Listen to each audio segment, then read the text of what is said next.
Moving Kikuyu Benga musician Samuel Ndirangu Muchoki, popularly known as Samido, actually now faces arrest after the National Police Service declared him a deserter. Now, according to a police report seen by KTN, Samido, who is attached to the Administration Police Anti-Stock Theft Unit, failed to resume duty following the end of his official leave.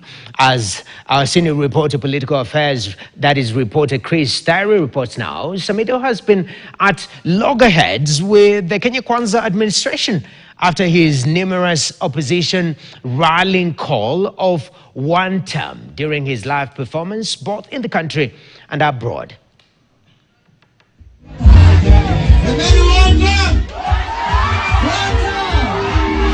Administration Police Constable Samuel Ndirangu Muchoki, popularly known as Samido, is a man widely being sought after by the police.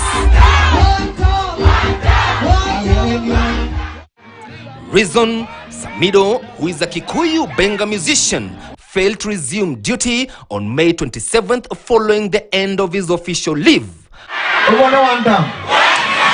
Apparently, Samido, who has been performing in various entertainment joints in the country almost every weekend, had taken some time off to attend a live performance in the UK. However, after his performance, Samido failed to return to the country and headed to the US, where he rejoined his family. According to an internal memo dated June 9th, 2025, Samido, who is attached to the Anti-Stock Theft Unit, was due to resume duty on May 27th, 2025, but has not reported back since.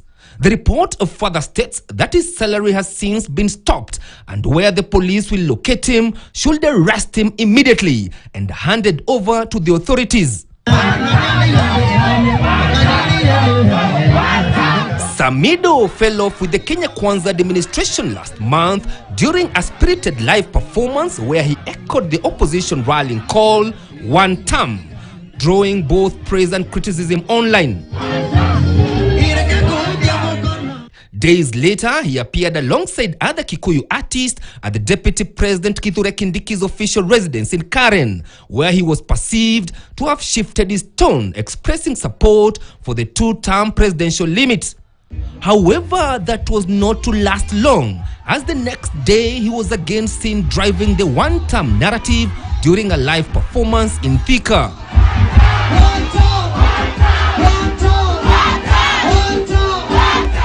And since then, Samido has been on a roller coaster pushing the one-term agenda even during his recent UK tour. And over the weekend, he was seen wearing a t-shirt bearing the new political narrative coined by former Deputy President Rigathi Gachagua of Hi Cousins. According to sources close to Samido, his resignation letter was rejected by the authorities after he was transferred from Nakuru to Baringo County, which is a prone banditry area. Under the National Police Service Act, Chapter 84, desertion is a criminal offense. Any police officer who deserts from the service commits an offense and is liable on conviction to summary dismissal or imprisonment for a term not exceeding 2 years. Unconfirmed reports state that Samido might be interested in vying for the Onjoro Rock parliamentary seat in Nyandarua County in the coming general election. President William Ruto and his deputy Kindiki Kithure have been eager in convincing popular artists from Mount Kenya region to support the current regime due to their influence on the ground. On Monday, President Ruto hosted the Mount Kenya artist at State House, Nairobi. Samido is currently in the US. Chris Diary, KTN.